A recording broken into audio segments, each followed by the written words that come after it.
हम चाहते तो है बहुत कुछ पाने की, पर इसमें सफल नहीं हो पाते। क्या कोई ऐसी तकनीक या विधा है जिससे कि हम जो पाना चाहते हैं उसे हासिल कर पाए? हाँ, एक ऐसी विधा है जिसका ज्ञान बहुत कम लोगों को है और 100 में से केवल 2-3 लोग ही इसे सीख पाते हैं। क्या आप उन 2-3 लोगों में से हो जो इसकी काबिलियत रखते हैं? आज ये कहानी आपकी आंखें खोल देगा और आपको असीम ज्ञान देगा जिसका उपयोग बहुत कम लोग ही कर पाते हैं। साधु घाट किनारे अपना डेरा डाले हुए था। वहाँ वह धुनी रमा कर दिन भर बैठा रहता और बीच बीच में ऊंची आवाज में चिल्लाता, जो चाहोगे सो पाओगे, जो चाहोगे सो पाओगे। उस रास्ते से गुजरने वाले लोग उसे पागल समझते थे। वे उसकी बात सुनकर अनुसना कर देते और जो सुनते वे उस पर हंसते थे। एक दिन एक बेरोजगार युवक उस रास्ते से गुजर रहा था। साधु की चिल्लाने की आवाज उसके कानों में भी पड़ी, जो चाहोगे सो पाओगे, जो चाहोगे सो पाओगे। ये वाक्य सुनकर वह युवक साधु के पास आ गया और उससे पूछने लगा, बाबा, आप बहुत देर से जो चाहोगे सो पाओगे चिल्ला रहे हो। क्या आप सच में मुझे वो दे सकते हो जो मैं पाना चाहता हूँ? साधु बोला, हाँ बेटा, लेकिन पहले तुम मुझे ये बताओ कि तुम पाना क्या चाहते हो।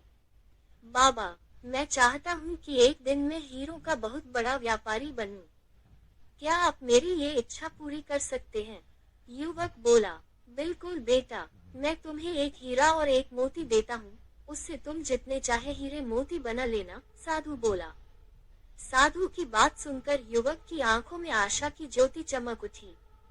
फिर साधु ने उसे अपनी दोनों हथेलियां आगे बढ़ाने को कहा। युवक ने अपनी हथेलियां साधु के सामने कर दी। साधु ने पहले उसकी एक हथेली पर अपना हाथ रखा और बोला, बेटा, ये इस दुनिया का सबसे अनमोल हीरा है। इसे समय कहते हैं। इसे जोर से अपनी मुट्ठी में जकड़ लो। इसके द्वारा तुम जितने चाहे उतने हीरे बना सकते हो। इसे कभी अपने हाथ से निकलने मत देना।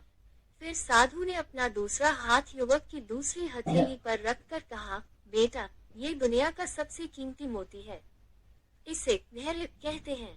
जब किसी कार्य में समय लगाने के बाद भी वांछित परिणाम प्राप्त न हो, तो इस धैर्य नामक मोती को धारण कर लेना।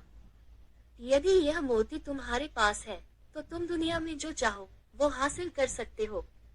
युवक ने ध्यान से साधु की बात सुनी और उन्हें धन्यवाद कर वहां से चल पड़ा। उसे सफलता प्राप्ति के 2 गुरु मंत्र मिल गए थे। उसने निश्चय किया कि वह कभी अपना समय व्यर्थ नहीं गवाएगा और सदा धैर्य से काम लेगा। कुछ समय बाद उसने हीरे के एक बड़े व्यापारी के यहाँ काम करना प्रारंभ किया। कुछ वर्षों तक वह दिल लगाकर व्यवसाय का हर गुर सीखता रहा और एक दिन अपनी मेहनत और लगन से अपना सपना साकार करते हुए हीरे का बहुत बड़ा व्यापारी बना। कहानी की सीख, लक्ष्य प्राप्ति के लिए सदा समय और धैर्य नाम के हीरे मोती अपने साथ रखें। अपना समय कभी व्यर्थ ना जाने दें और कठिन समय में धैर्य का दामन ना छोड़ें। सफलता अवश्य प्राप्त होगी। ये 2 गुरु मंत्र हमेशा याद रखना और इसका उपयोग करना। 1. समय, 2. धैर्य। जिस व्यक्ति ने ये 2 चीजें अपने वश में कर ली, वो व्यक्ति कभी अपने लक्ष्य से भटक नहीं सकता है। आपको बस यह करना है। 1. रोज एक कॉपी में लिखो आपने आज किन कामों में समय बर्बाद किया। 2. साथ ही जरूरी कामों को भी लिखो जो करना चाहिए था।